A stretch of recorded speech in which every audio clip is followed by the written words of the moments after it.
At the World Food Prize, you can accuse them of having been to already 2 sessions on something else, and that some of these went on a bit long. So it's been a busy, busy morning, and I know that a number of you that are coming in and getting settled are coming in from other sessions. But we do have our panel assembled. We have 2 other panels coming up this morning on really exciting topics. So I think we probably had better get started. I'm Margaret Catley-Carlson. I'm a member of the Council of Advisors to the board. Have been so for a number of years, very proud member of the Council of Advisors. And so they give me the task of introducing some of these panels, which I'm very glad to have.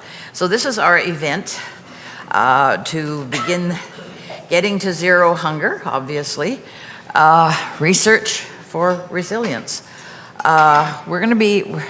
The whole theme of the morning is coping with climate change, with resilience.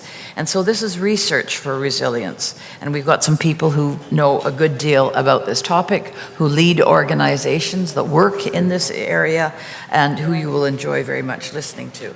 Okay, so would people like to come on move on to the stage, please? Our panelists are Professor Louise Fresco, who is you will have seen her before. She is the president of Wageningen University. She has become an amazing part of the World Food Prize. We even planted a tree together to mark this great friendship.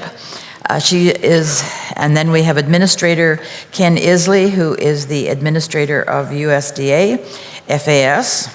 And then we have the administrator, Dr. Chavonda Jacobs-Young, who is the administrator of USDA-ARS. Now, they didn't tell me what these mean. I can guess, but I don't think that's a good idea. And so therefore, probably the best thing you better do is explain these initials. And then we have Tom Thompson, who is the Associated Dean and Director of Global Program, Virginia Tech College of Agriculture and Life Sciences. You have in your books bios of these very eminent people, so I'm not going to spend our time doing that, but do read these, because you will see exactly why these people have the knowledge and the wisdom and why they're sitting in front of you this morning, sharing that knowledge and wisdom with us. Paul Schickley is the chairman, and Paul, you're going to chair this? I'm going to try and moderate this group, yes. You're going to try to do it? Okay. He's our chair of the World Food Prize Council of Advisors, a very good chair, and so I feel that we're handing it over to him. Over to you, Paul. I don't know whether you're going to stand up or sit down. I will be here. Thanks, Margaret. Very good. Thank you. And thank you, Margaret. Please welcome this panel. Margaret, thank you for taking over this morning and organizing us, but also for your service to the Council of Advisors. Thank you. As Margaret said, we do have a great topic today to address, and maybe to put this in a little context, because we are at a symposium focused upon food security. And if you look back at the last 100 years or so, I think you can recognize the great strides that have been made. In the early 1900s, for example, maize yields or corn yields were less than 2 metric tons per hectare. And where we stand today, 100 years later, is somewhere around 10 metric tons per hectare in the United States. So tremendous advancement in productivity and in the introduction of technology. And equally as important is the transfer of knowledge through extension activities. And what we have on the stage today are 4 organizations that were part of that tremendous contribution to public research and the contribution that's made to farming in the United States and throughout the world. So what we're going to do first is hear from each of the 4 organizations, the individuals, and they'll also define their acronyms that are behind each of the names. But they'll take about 3 or 4 minutes to do that. Then we'll have a discussion. And I will try and save about 5 or 10 minutes at the end for questions from the audience. So you might be thinking of that now if you have questions, and then we'll take that time at the end. So I'm going to go straight from my left to right, your left to right. And start with Ken Isley. So if you would take a couple minutes and provide an introduction, Ken. Very good. Well, thank you, Paul. And it's my pleasure to be here with you today. And FAS means Foreign Agricultural Service. I have the great privilege to lead the USDA's Foreign Agricultural Service Agency. And we're an agency that's focused on trade and dealing with agriculture trade policy, agricultural trade promotion, data gathering and analysis from around the world, and implementing the food aid and capacity building projects within USDA internationally. So it's my pleasure to be here representing the great women and men of the United States Department of Agriculture, along with my colleague, Dr. Jacobs-Young, representing Secretary Sonny Perdue, and particularly the women and men of the Foreign Agricultural Service. I grew up about 25 miles from here on a family farm, and my perspective of trade at that time was hauling a wagon to a local elevator or pulling a stock trailer to a local cattle market, and that to me was agricultural trade. Boy, has my perspective changed over my career, 29 years in the private sector in agribusiness, and now leading an international organization located in 95 posts around the world. Trade is needed in agriculture to connect where food is grown to where food is consumed. It's also needed in agriculture to provide one of those key sustainability requirements, and that's sustainability of rural communities, whether in the United States or anywhere around the world. At USDA, we go by a simple motto that's coined from Secretary Perdue, and that's do right and feed everyone. Not just everyone in the U.S., but everyone in the world. We're blessed in the U.S. with an abundance of natural resources, infrastructure, and resilient farmers necessary to produce food that can be consumed all throughout the world. What's needed to continue that, in my mind and based on my background, it's innovation. And it's not just innovation. The creativity of our scientific community is second to none. The possibilities in plant and animal technologies are almost endless. But what's needed really in today's world in innovation is connecting that innovation with honest dialogue about the various attributes and impacts of that innovation. I'm a strong believer that we need to have more open and transparent and accurate communication about production agriculture and about food safety, and how we come together as an agriculture and food community to facilitate that, I think is critical to solving some of the biggest challenges, not just food security, but also environmental impacts from production agriculture and all the things that go with it. So I'm unashamed in my support for innovation that's reasonable, that's been researched and determined to be safe, and how we can get those innovations to the market. And every day I'm more than happy to try to address the fear your food movement and try to clarify myths versus truths. So I'm looking forward to talking more on these topics and how that links to solving hunger around the world and providing that sustainability deep into the future. Thank you, Ken. Thank you. And Louise, would you make some remarks? And I should mention also, in addition to Louise's responsibility at the university, she's also a member of the World Food Prize Council of Advisors. Thank you, Paul. Indeed, resilience is, of course, about the capability of an agricultural system to deal with the fluctuations of climate or the fluctuations of what happens in the soil or of markets. We want farming to be stable, to be stable also in the light of adverse conditions in whatever way. And so if you look back at the Green Revolution, which has been so tremendously successful, there are a number of lessons to be learned for resilience and for stability. And one is, of course, that at the time, we did not know that there were many negative side effects of the inputs we were providing. Side effects in terms of environment, of water pollution, of overdosing on some of the chemicals. So the first lesson for resilience in terms of research for resilience is how can we do more with less? How can we optimize the inputs to optimize the outputs? To take account of the environment, but also to take account of the social conditions, of not pushing people out of agriculture if they want to stay in agriculture, to give adequate support also in socio-economic terms. The second lesson from the Green Revolution is, of course, that it's about more than just the basic grains. It's not just wheat and maize and rice, but it's the variety of crops. And we now know better than before that in diversity is a lot of the resilience, the fact that you have more crops, that you can rely on more crops. The third lesson from the Green Revolution that is really a driver for research, that this is not just about production. It's about a whole food chain from production all the way down to consumption.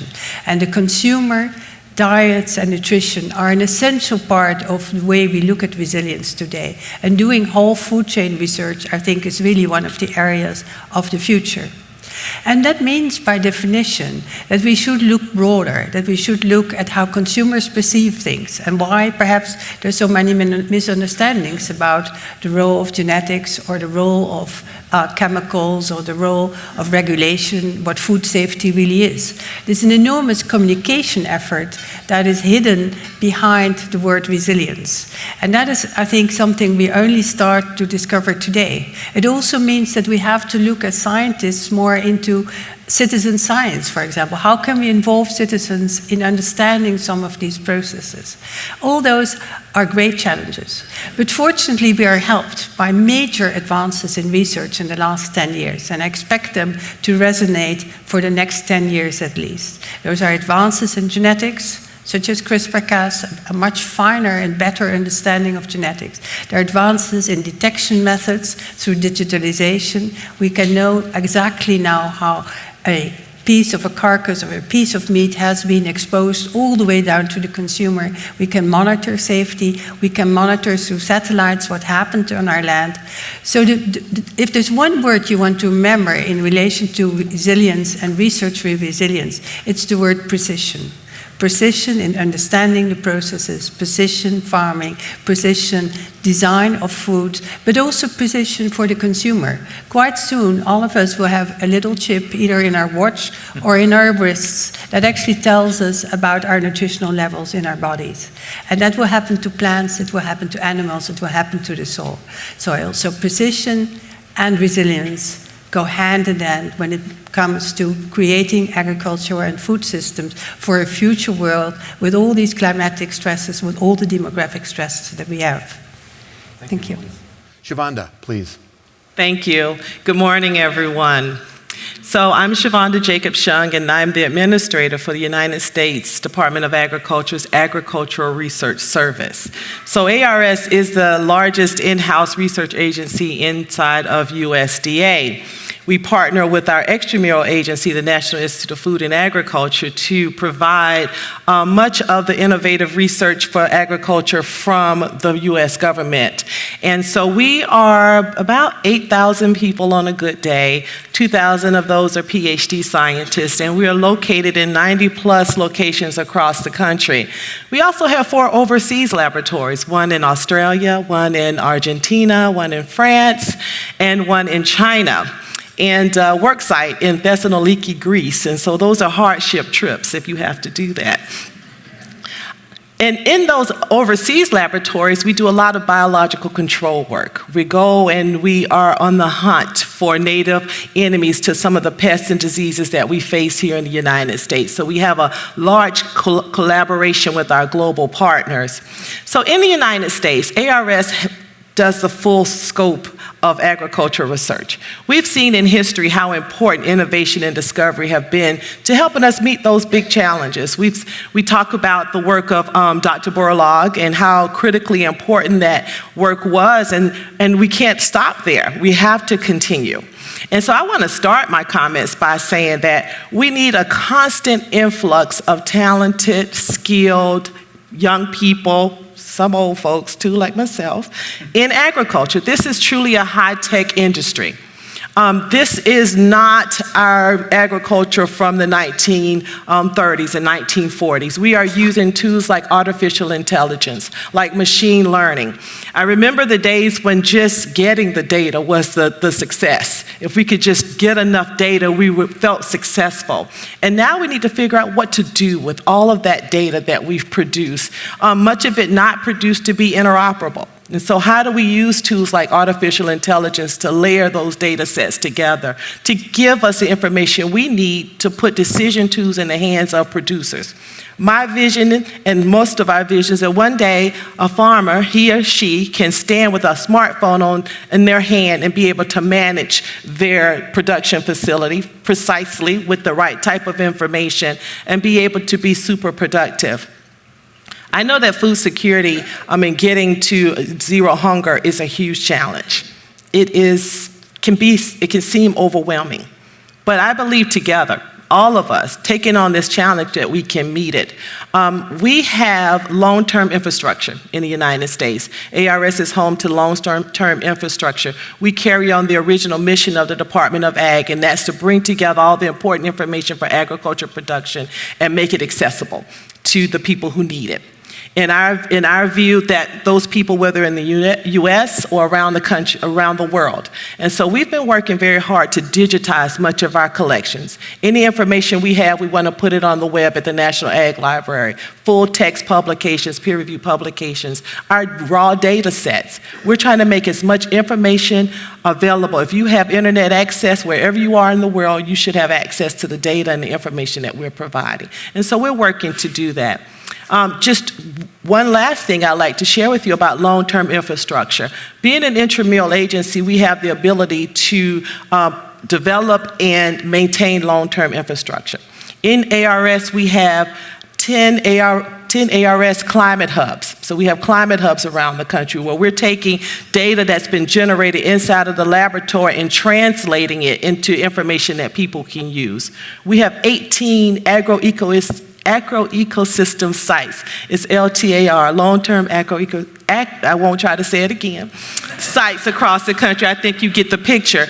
But we have those sites across the country, and they are equipped with sensors and the high-tech information so that we can study techniques like rotation, like no-tillage, like grazing animals. And so we can do that. So by the time we give that information to the producers, we've tested it ourselves. And so we also have 6 nutrition centers, because nutrition has been a huge point of conversation this week. Studying from gestation to the grave. We study from the time that baby is formed until folks like me are in our retirement age, hopefully soon, and what we should be eating as we age for a high quality of life and to minimize the impact of health issues. And so I'm really excited to be here to talk with this group of wonderful representatives from different organizations, but all with one goal: to get to zero hunger. So thank you. Thank you. Okay, Tom, would you wrap up our opening comments, please? Yes, thank you, Paul. And it's a real honor to be here with such a distinguished panel. My name is Tom Thompson. I'm with Virginia Tech. On Wednesday of this week, Virginia Tech launched here at the World Food Prize the Global Agricultural Productivity, or GAP report. This was the 10th iteration of the GAP report, which is launched annually here at the World Food Prize, and the first one launched by Virginia Tech. The GAP report is a call for innovation and action to increase total factor productivity in agriculture. And total factor productivity is a measure of the efficiency with which agricultural inputs are converted into outputs.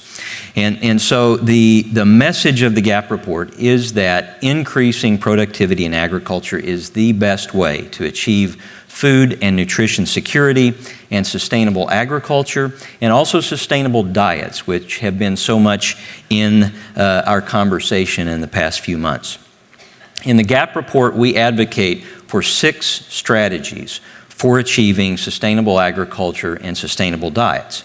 I think 2 of these are especially relevant to our discussion this morning.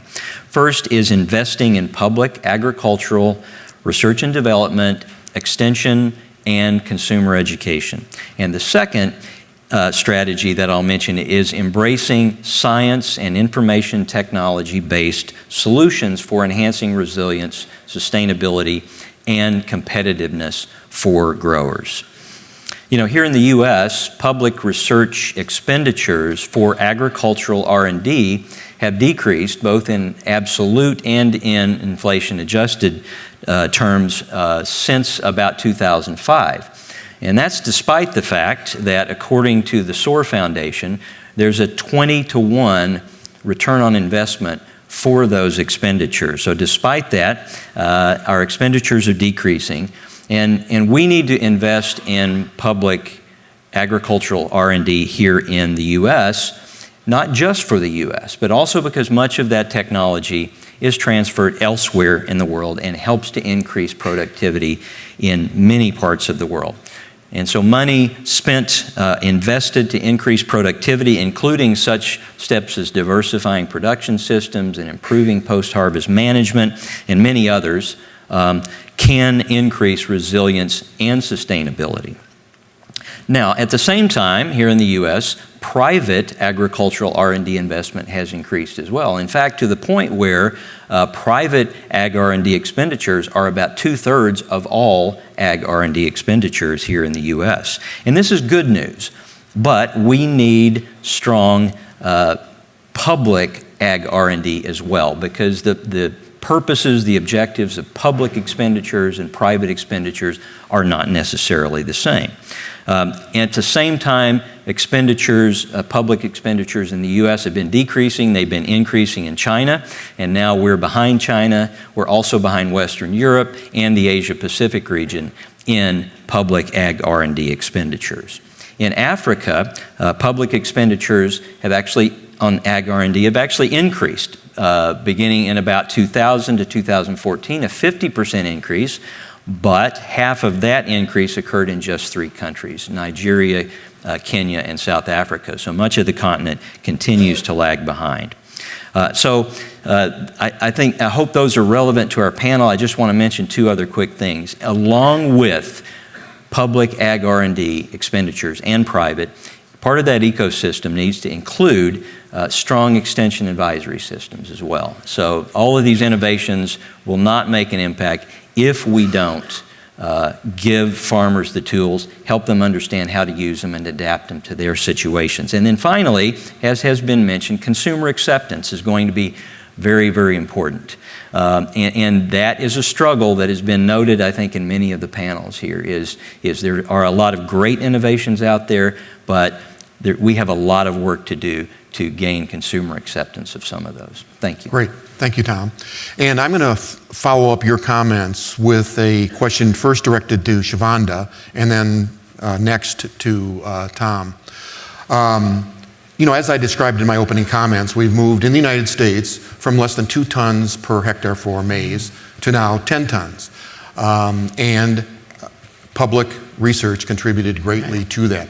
But as Tom just mentioned, we've seen a shift here in the last years to much more larger and aggressive private research funding. So how has USDA adjusted in that shift from dependence upon public funding to now research being led by private? Absolutely. So recognizing that shift in funding, it's been critically important to really foster public-private partnerships. In the last Farm Bill, the Farm Bill before this one, the Foundation for Food and Agricultural Research was created, FAR.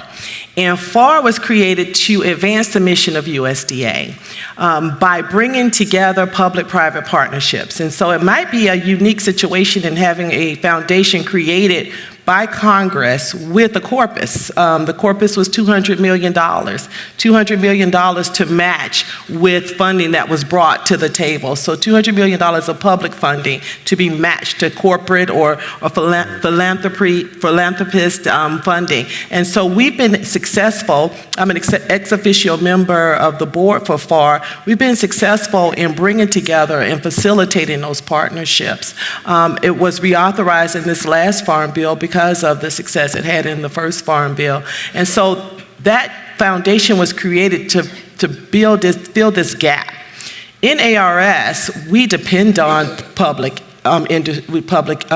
industry to take our technologies out of the laboratory. We don't commercialize. And so if we develop a product, sometimes it's patented. Most of our varieties are just delivered free of charge to the public. But if we deliver a product that requires a patent and a license to disseminate, we count on the private industry to take it to the next step. So I see the increased investments in private funding as a plus for all of us, because there's no way we're going to meet the challenge without all of us being on board. Right.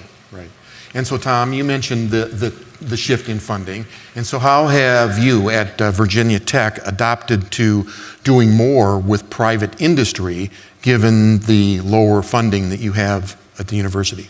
It's been an interesting shift that I've seen in my almost 30-year career in the academy.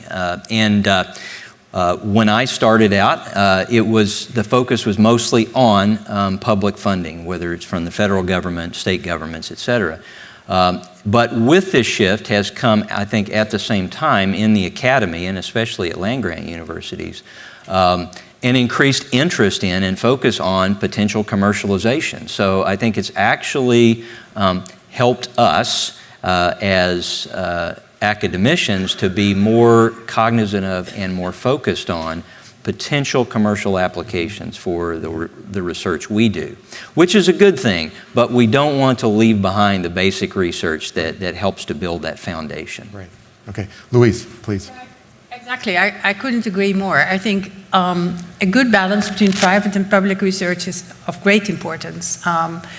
We obviously have a complementarity there, but there are two things. One is that the academic community should make very sure that they have very clear rules about independence, autonomy, and critical mass, so that in the end, for the greater good of society, we know that this is true, trustworthy, and honest research. I think that is very important, especially because of the acceptability of research in society. The second one is, it's very important that there is room for fundamental research. If we do not have that, we are going to miss enormous things. And the very best example of this is the work that has led to CRISPR-Cas. What most of you probably don't know is that CRISPR-Cas work, which has now really revolutionized plant breeding and animal breeding, and will do a lot more, has actually started out as a very obscure line of research of some bacteriologists looking at how bacteria, which were 2 billion years old, actually try to defend themselves against viruses. That technique has led to CRISPR-Cas. And so fundamental research in all fields is going to remain essential. And one of the things I think we need to discuss in the context of food security and resilience and so on is how can all countries, including developing countries, where the pressure on doing things quickly and rapidly remains in balance, so that fundamental, applied, private and public are the right mix. Right, good, thank you.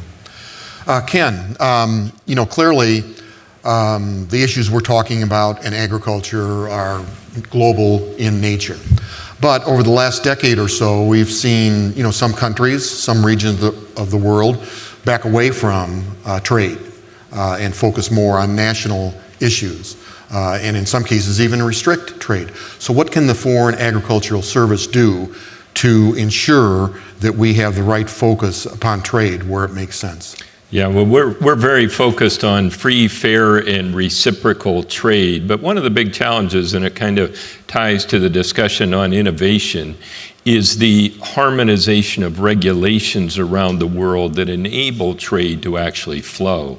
You know, part of the challenge, I'm a big believer in the diversity in terms of how innovation is done, whether it's in the public sector, private sector, academia, and even within the public sector, having that diversity of big company, medium company, small company. You see a lot of anti-big corporate dialogue out there, but you got to have big companies that are able to invest in the amount of resources it takes to bring these innovations from the laboratory through the regulatory process and out into the marketplace. You know, $340 million for a new crop protection product, 150 or whatever for traits and others. We've got to get that efficiency based on predictability of what the end target is, and countries being able to regulate those technologies in a similar way. Otherwise, you're going to have inefficiency and disruption. Foreign Agriculture Service is about trying to break down trade barriers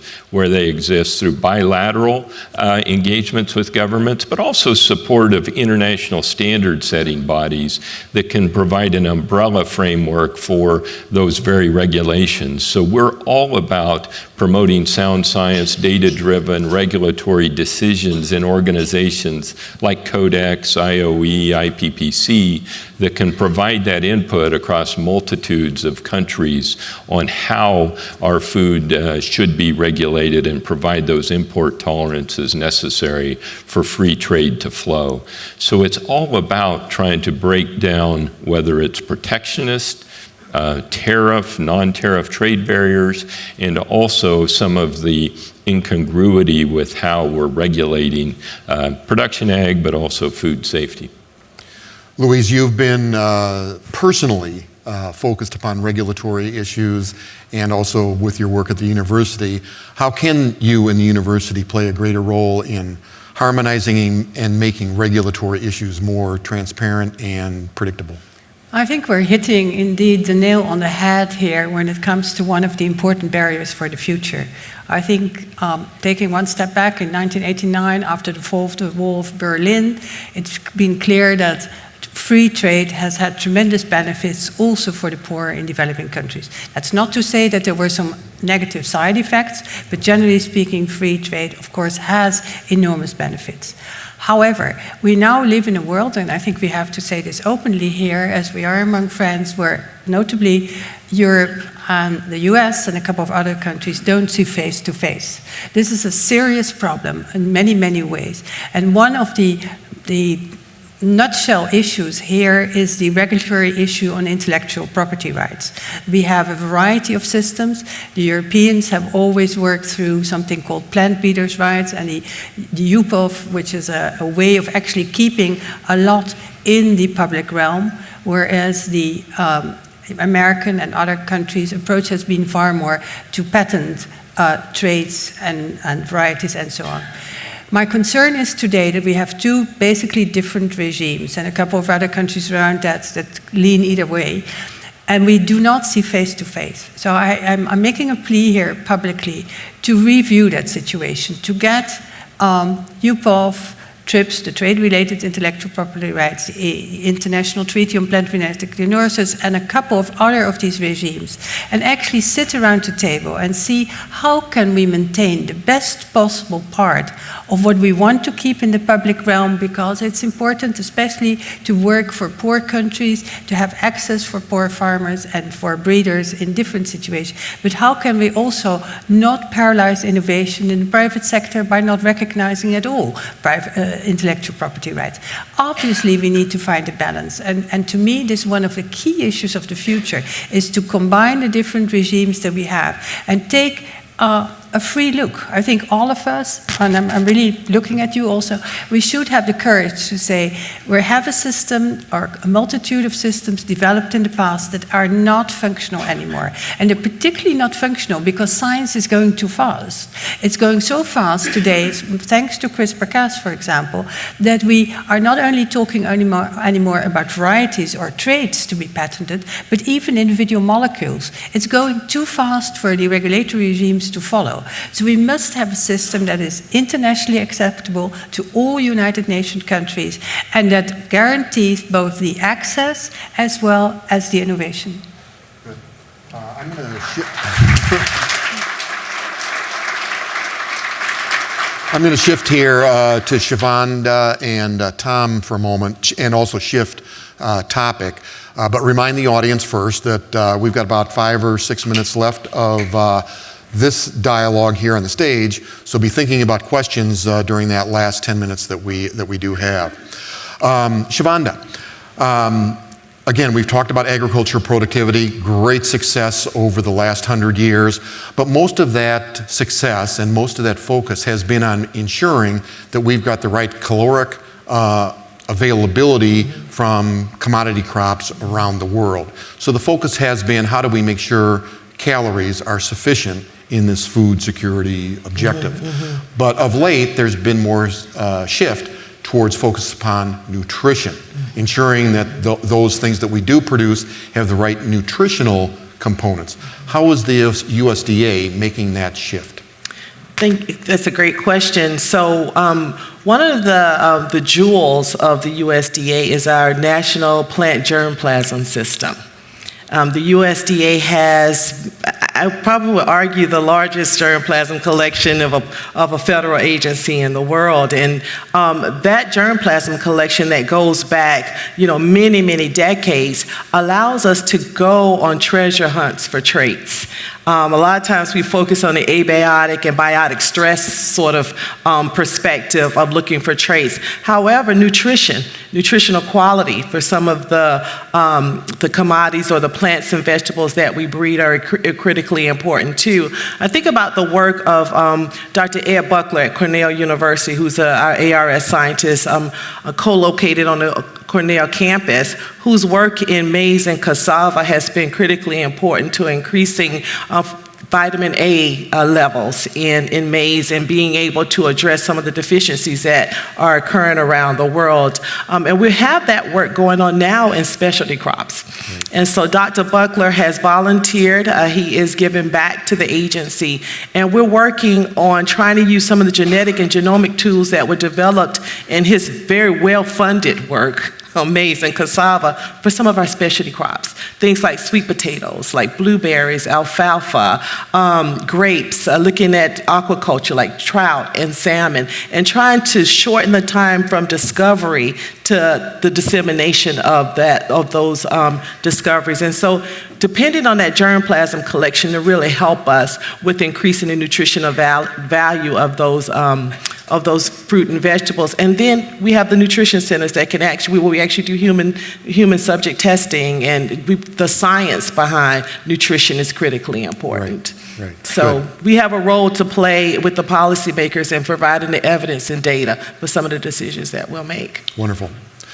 So Tom, much like the discussion just now of that shift from calories to nutrition, we also have had a shift from agricultural productivity to making sure that climate change is addressed. And that certainly has been identified as an issue within the GAP report. So how at Virginia Tech are you making that shift from productivity being maybe the singular or most important issue to now having climate change as a consideration?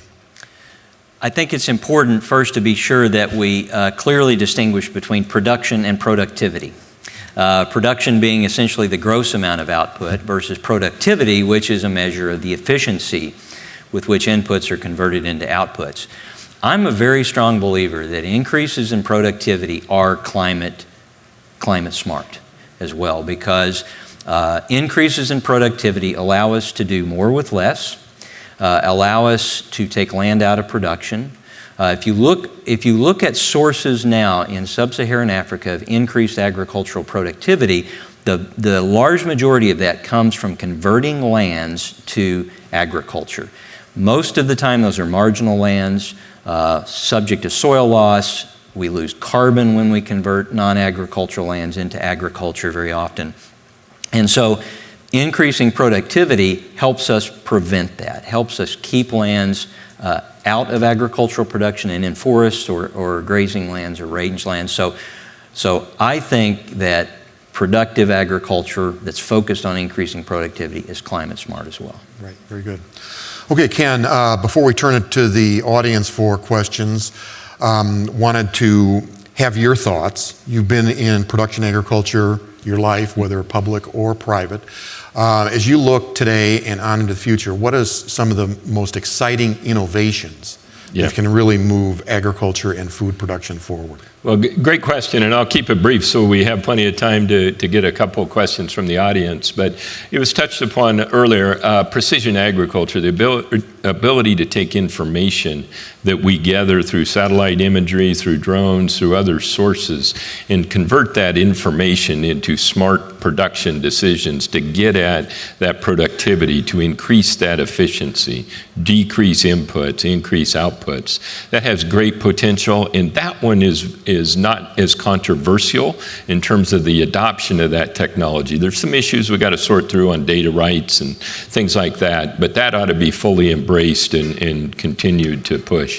Genetics continues to be a huge opportunity to gain, whether that's plant genetics, animal genetics, to get more productivity again with less, and time is important as well, to do that in a more compressed time frame to advance. And that's where some of these technologies like have been mentioned with CRISPR-Cas, other new breeding techniques are vital to be able to get those adopted and accepted around the world. Of course, biotechnology, we're believers in terms of how that can be used in a very safe and controlled way. So there's endless opportunities, and people often think of biotechnology on the input side, which has advantages, but I'm really focused on the output side, and gets back to the nutrition and the ability to develop in plants and in animals the ability to get some of those key gains we need to reduce the impact or the footprint of agriculture, but yet increase the total nutrition output to solve some of the key issues we have. Not just hunger. Hunger's the key fundamental one, but some of the environmental and other impacts. Right. Okay, very good. Okay, so we have microphones on both sides of the room. Anyone ready for a question addressed to our panelists? Yes, thank you. Hi, good morning. Hi, good morning. I'm from Colombia and from Penn State University. I'm a graduate student, and I'm involved in a project funded by USDA and USAID. The project is Cacao for Peace in Colombia. And my research is related to socioeconomic factors that influence technology adoption in cacao farms in Colombia. And I would like to ask you what would be the approach from your perspective that we need to develop in terms of these socioeconomic factors that affect. In the case of my project, I found that smallholders, farmers, spend most of their time surviving. Yep. So they have to go out of their farms to work to get the money for daily surviving. So they don't have the time to make the culture activities of cacao. Mm-hmm. Yep. Who would like to address that? Well, I could take that one quickly because I've been to Colombia and had a review of that very project. It's a Food for Progress project that USDA-FAS is implementing, and we're doing that with USAID and some of the other organizations we're partnering there with. And there's other objectives, and we're trying to replace production that we don't want occurring and having end up in the U.S. with production that we do support fully. And what we recognize first and foremost is what you were touching on, and that's the economic sustainability of those farmers and those rural communities. Not just farmers, it's also all the jobs created down that distribution stream. And there's challenges there with some of the transportation and things to get the cacao to the market and here. Big benefit to the U.S. We're huge consumers of chocolate, and we have lots of chocolate companies. So we're very focused on providing the technology assisting with the production practices to convert to the cacao crops, provide security to enable that to happen, and then partner with those farmers in the local communities to be able to provide that economic sustainability so that crop can continue year after year and provide money back in the community so it's sustainable long term. So we're very committed to that projects and projects like it. That's capacity building. That's the way to expand the pie and increase production agriculture around the world for the benefit of everyone. So great question. Glad you brought that one up. I don't know. Okay, I see we have Pedro up, so I'm sure he's got a great question. Go ahead. Thank you. I'm Pedro Sanchez, one of the 17 laureates hanging around here this week. My question is to Ken Isley. Unfortunately, we are engaged in a trade war now. US and China and many other ones. What has been the effect of this trade war on agriculture, on the farmers around here, on the future, and how can we go back to a freer trade environment? No, that's a good question. Trade war, trade dispute, whatever you call it, and it's back to my terminology of free, fair, and reciprocal trade is the drive of the administration to try to treat each other fairly in how we trade. That's the objective. There obviously was impacts in terms of retaliatory tariffs back in agriculture. None of the agriculture tariffs were initiated by the United States, but the retaliation clearly focused on that area. First and foremost, we focused on trade mitigation. But you know, all through that process, and we had 2 of those programs, we clearly heard, and it clearly is in our DNA, we want trade, we don't want aid. So we're trying to go back to a completely open and free trading system. Let's take tariffs down, let's take non-tariff trade barriers down. And progress is being made, you know, in terms of the US specifically. You got USMCA waiting for approval. You got the US-Japan agreement done, which puts us back to roughly TPP. And US-China, those negotiations are ongoing. You saw a recent announcement on that. Hard to predict, so we will see where that evolves. But we're monitoring, obviously, very closely impact on production agriculture. And it's not just about replacing the money, it's also about promoting agriculture products around the world in other geographies as well to try to restore trade the best we can in terms of volumes and revenues and all that. But work in international organizations, WTO and things like that, I think are critical as well to reestablish a more efficient global trading system. Okay, we have 2 minutes left, so this is going to be a rapid fire point here.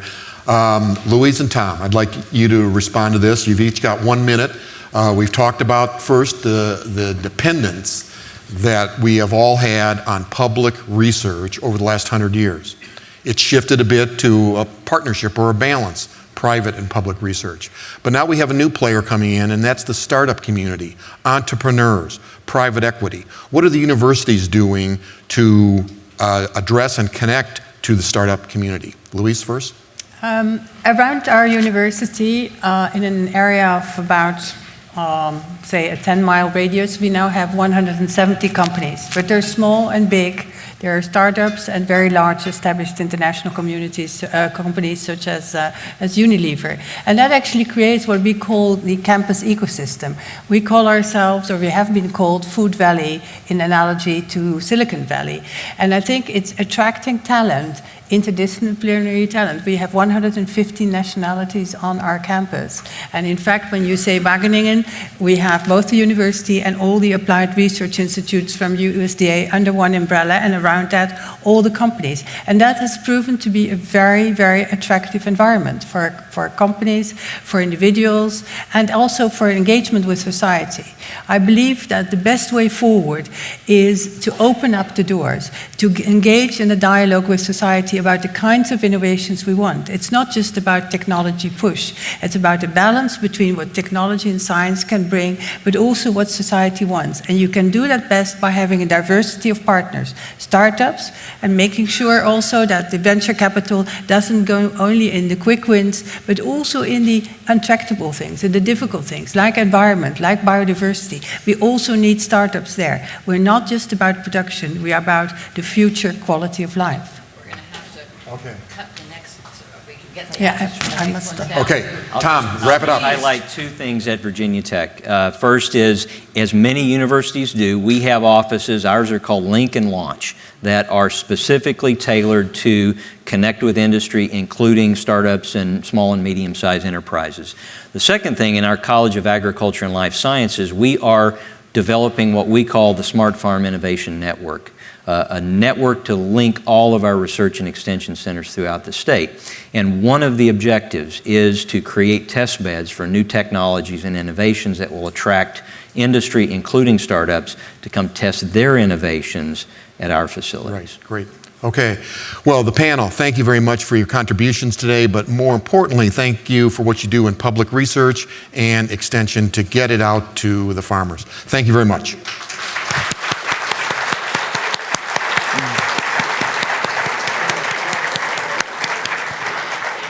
And thank you, Paul, for being such a good chair. So we want to thank you too.